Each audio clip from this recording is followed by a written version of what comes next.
everybody to still call the Brooklyn Navy Yard, even though that's Brooklyn. You smell that breath?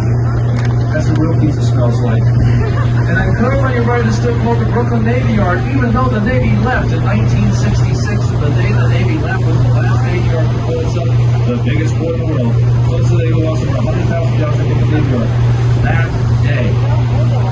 Yes, he lost the period of a fiscal crisis less than 10 years later. I'm still waiting for someone to lose the force there. So that has something to do with it. But that's all in the past. Now you look at Brooklyn, you see it has the new style waterfront, residential buildings, luxury apartments, where, quite frankly, not long ago, nobody wanted to live. Now, it's pretty obvious the buildings are looking for the luxury apartments. Wow, look at that furniture. Nice stuff. It's going to come back later. And they are luxury apartments. But it's not so obvious when we use the other parts of the building for that same purpose. The massive Williamsburg Bridge on the Brooklyn side. I remember that sign of that bridge structure's telling you, right there, no sugar there since 2013.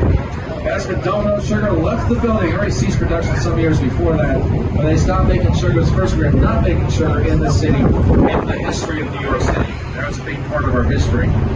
So we landmarked the building. All that means is we kept the bricks. The floor outside walls are real. They're over 100 years old. That sign's a knock-off we threw up 2 years ago. And 5 years ago, that was an empty shell of a building, just the floor walls and nothing else. And now we're filling all that up. We put it in the factory. Nope, we're putting in luxury apartments. Likewise, if you look further up the coast, you see those new glass buildings. They're obvious luxury apartments, they are. But see, there's a long, old white building in front of those glass buildings there. They're only 5 stories tall. That was a factory.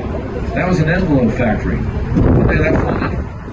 Because we put in luxury apartments. That's how we do, folks. Factory after factory. Doesn't matter what the factory makes. It could be sugar, it could be envelopes. Hey, I remember the old X-Lax factory on Landing Avenue. Right, that's not good stuff. Order to all this supposed to become luxury apartments. On the left side, Manhattan side, the East River, we've got a very different story. Like us, we're going to pass a long story. A couple miles road. Let's call it nondescript buildings. These were the first residential buildings built in waterfront. These were built after World War II, when New York City, the biggest port in the world, with the answer site. But then we built luxury apartments. Not exactly. Starting from the Brooklyn Bridge, housing projects, co-ops, more housing projects, still more housing projects. Then past the power plant up to 23rd Street, it's time as a town. And that started as community housing for This was 1960.